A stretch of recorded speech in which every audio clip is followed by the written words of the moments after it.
Today, we're going to be looking at the current chariot of choice for high-vis wearing, shit-kicking, limping sister shaggers from places like Kirby Stephen, Dent and Tibby.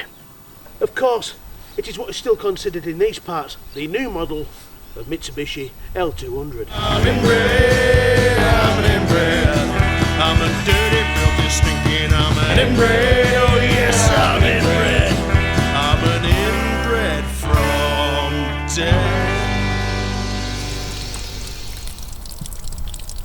Now I should really be wearing a dirty old high-vis and have a car's Billington hat just balanced on the top of my head to drive this, but my parents aren't related. Anyway, a few years ago, I said that the previous model of L200 was the backbone of British farms, which it was, but they're getting very thin on the ground now. Most have rotted away into the abyss, or have a conrod sticking through the side of the engine, and the ones that haven't are currently being used as target practice for Putin in the Ukraine. So naturally, this new model of L200 has become the steed of choice to ferry countless inbred farming families and the flock of Brockermouth yows to the local auction mart. And by God, what an improvement it is. There's loads more power than the old model L200. It pulls for fun. And there's even more orifices to stuff with shit.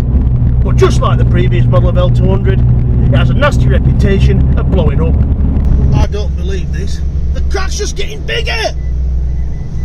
The windscreen has just cracked randomly, and the crack is just getting bigger! What's going on? What the fuck? I didn't even notice the crack when I set off, and it's just shot across the windscreen. What is going on? Well, I've never seen the like in all my life. It was like a worm just went across the windscreen. There wasn't even a crack when I set off. I didn't go over any bumps or anything. I don't know what's happened. It's mysterious. Was it something to do with a changing temperature? I don't know. I mean, I've been driving for 15 minutes before it happened. Who knows? What are all these hellish noises? Are they the spirits of all the dead yows that have been chucked in the back of here? Now, I actually bought this pickup from an inbred from near Clitheroe. Yeah, right, I'm from Clitheroe. But I think the only reason he sold it is because he's had to buy a tank to defend him and his inbred brethren from the hordes coming from the other side of Pendle Hill.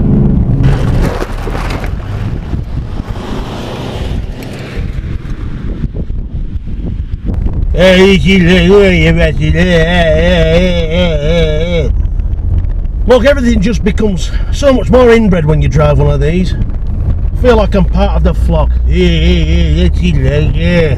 Now, over the years I've bought many farm pickups, and most of them are dirty, but this is by far the worst I've ever had. It's absolutely hanging. There's what appears to be pubes, nostril hairs, absolutely everywhere. What the hell is that liquid there? It's absolutely disgusting. And what's this down here? There's just one brake pad. They come in a pack of 4. What's happened? Have they just put 3 on and thought, oh, fuck that, I can't be asked anymore? That's not how it works. Paw prints from the last animal the previous owner was having his way with. Look at the state of these rear seats. They're just caked in shit. It's disgusting. That's never coming off. There's some chip shop forks left in here, look, so you can scrap your balls when you catch a nasty STI off these seats. I mean, my God, the mileage is fairly low for one of these, but it looks absolutely fucked. You know, you get these secret signs for the Freemasons and such like. Well, that's like the secret sign to say, I'm inbred.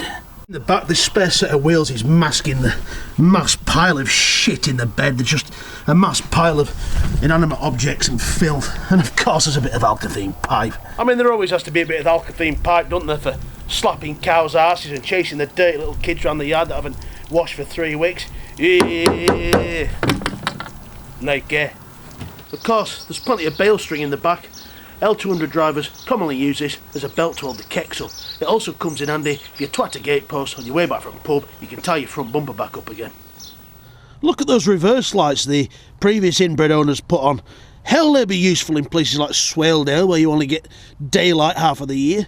Ah yes, look, it's already twatted a gatepost. Or maybe some other inbred truck in the pub car park. And look, the badge has had a stroke. Mitsubishi like, eh? You finish your day's work and you've gone back to farmhouse for your tea. But your big fat bastard of a wife/sister, well, she's not there. She's nowhere to be seen. She went out into the fields to pick mushrooms hours ago, and she's not come back. It's gone dark and you're getting worried. Well, that's no problem, because with this huge light bar you can go back out into the fields and illuminate the whole farm. You'll find where she's rigged in no time. And with these ridiculous mud tyres, you'll be able to put a rope round her and gain all the necessary traction to hike her back over again.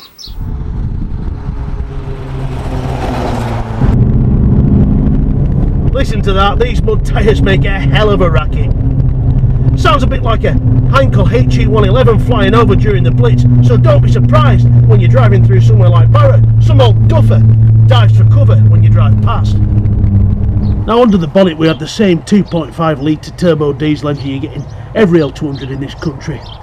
I think abroad you can actually get the L200 with the far superior and more powerful 3.2 engine out of a Shogun, but if they sold that over here there'd be a lot of turned over cattle boxes, wouldn't there? Definitely no fire hazard to see here. Now you'll notice here that the engine light is on, and the previous owner claims that that's because he fitted a new EGR valve and never cleared the fault. Well, there is a new EGR valve, but it's not really fitted, is it? It's sort of suspended in space. It's not connected to anything at all. But anyway, the truck drives fine, there's plenty of power, so I'm not going to touch it. Now as for the chassis, well, I have no idea what state it's in, because it's absolutely plastered in shit. So I guess we're going to have to try and scrape some off and have a look. Yeah, it doesn't look great, does it? Now at a glance, the chassis on this model of L200 doesn't seem to rot anywhere near as badly as its predecessor. But that's not accurate, because they're also shit. I had one of these, and I took it for a pre-MOT inspection, and it was that good underneath, the chassis looked that clean, the tester said, we'll just MOT it right now. Sold it. A few months down the line, the chassis had snapped apparently. And just the other week, I was at an auction, there was one of these in, chassis again, didn't look bad at all. And I looked, just there, great big crack. It had 12 months test on it. So if you're after a vehicle to help you live out your sister loving fantasies, then this is the machine for you. Fetch $2.5 grand and she's yours. With me sister on the stick and me cousin in the dock, she said you gotta eat for